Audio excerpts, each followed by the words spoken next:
Europe 1 qui vous révélait hier soir que Monique Olivier, ex-femme de Michel Fourniret, a fait d'importantes déclarations dans l'enquête sur le meurtre de 2 jeunes filles dans l'Yonne. Oui, elle a confirmé devant le juge que Michel Fourniret était impliqué dans la mort de Johanna Parish et de Marie-Angèle Domèche dans les années 90. Un soulagement pour les familles qui attendent la vérité depuis plus de 30 ans et qui voient se profiler un procès d'ici l'an prochain. Chloé Triomphe. Monique Olivier était restée verrouillée jusque-là, mais en détention depuis 10 ans après sa condamnation à perpétuité en 2008 pour 7 meurtres aux côtés de Michel Fourniret.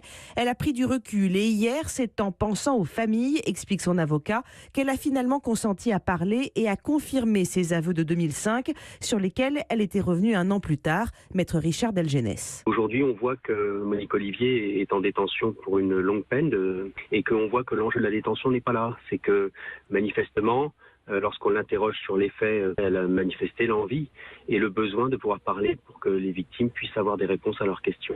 Les familles Parish et Domèche devraient donc bientôt voir le couple réuni dans un procès d'ici 2019. Mais pour maître Corinne Herman, ce changement d'attitude de Monique Olivier vis-à-vis de la justice suscite des espoirs supplémentaires. On pense qu'elle pourrait encore décider d'apaiser d'autres familles, de jouer ce rôle qu'on attend d'elle depuis très longtemps. Enfin, elle pose ses secrets, ses mystères, elle pose ses valises et qu'elle nous dise les choses. Il y a le dossier Estelle en suspens, effectivement, la piste est toujours en vérification. On verra, l'avenir nous dira. Une affaire emblématique sur laquelle travaillent toujours les enquêteurs avec l'ombre de Michel Fourniret.